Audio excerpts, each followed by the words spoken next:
Hey everyone, this is Brittany back with Advantage IR and our very own Dr. Howard Sill. Here to sell you Fiji water today. Fiji water is None wonderful. of that will be necessary, Dr. Sill. Let's talk about Uterine Fibroid Awareness Month, which happens to be the start of today because it's July. Happy July. Thank you. Happy July to you too. Thanks. Tell us a little bit about uterine fibroids because some people have it, some people don't know what they are. There's just so much to know about uterine fibroids, and it's so exciting, right? It's very exciting. Uterine fibroids are benign tumors, but they grow over the course of a woman's reproductive lifetime. Okay. Not all women have them, but they're very common. Up to 70 to 80% of women have them. Okay, and how would I know?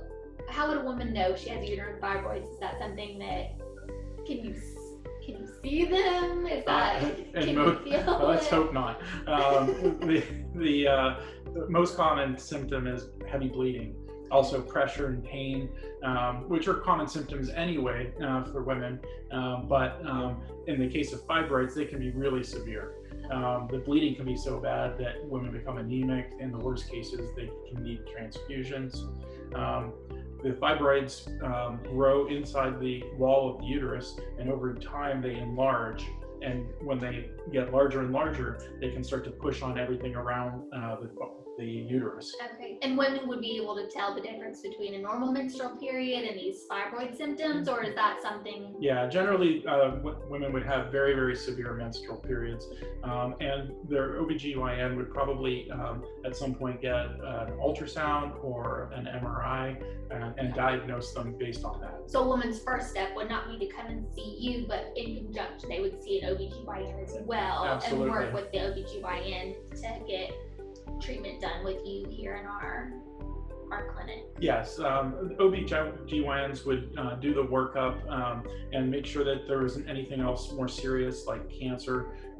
Usually women would get pap smears and maybe even endometrial biopsies beforehand to make sure that there wasn't anything that was going on that hadn't been figured out ahead of time. And then they can get those options from the OBGYN as to what surgical options are. Typically, OBGYNs have offered hysterectomy, and actually fibroids are the most common indication for hysterectomy in America.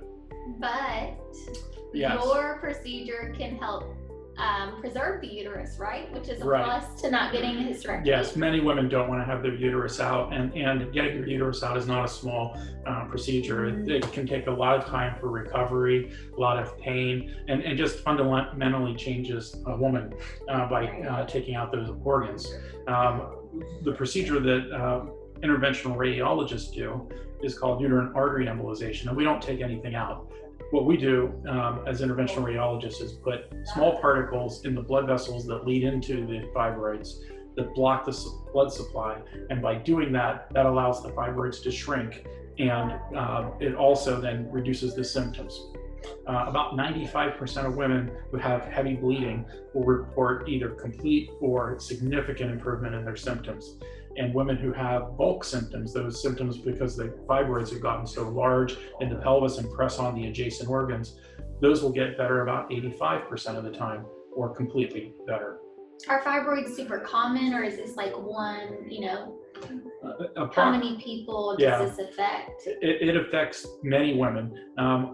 The symptoms that people get from them only occur about in 10 to 30% of people, but fibroids by the time a woman reaches age 50 can occur in sometimes 70 to 80% of people. Wow, that's a very large number. Yeah, there's a demographic difference between racial groups, and Black women are often more symptomatic than white women, but women of all ethnicities and races can be affected by these. Okay, and you mentioned interventional radiology. I'm sure that there are some women out there that don't know exactly what that is. It might sound a little scary. Tell us just really fast what you are and what an IR doctor is. Sure. So interventional radiology has been around for 50 years. No one's heard of it. We invented angioplasty in the leg a long time ago, and then many procedures throughout the body. This is one procedure that was developed in the mid-1990s. All of our procedures are done with a tiny little incision, and then a needle goes into the body that allows us to do treatments under X-ray guidance, ultrasound guidance, other kind of radiology guidance. Gotcha. So I guess for any women that are out there experiencing uterine fibroids, Dr. Sill is your guy. Come and see him, get a consultation done. The cool thing about this clinic that Dr. Sill and I have the pleasure of working in is that you get to see Dr. Sill in a room next door, and then right across the hallway, they get to see you for a procedure. You also get to go home. I don't know if you said this.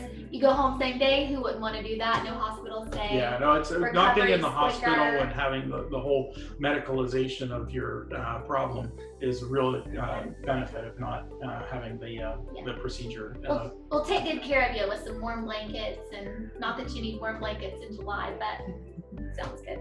So, all right, thanks everybody for watching. We hope that you enjoy your National Fibroid Awareness Month, and that if you need us, you will give us a call. We'll see you next time. Thank you, everyone. Goodbye.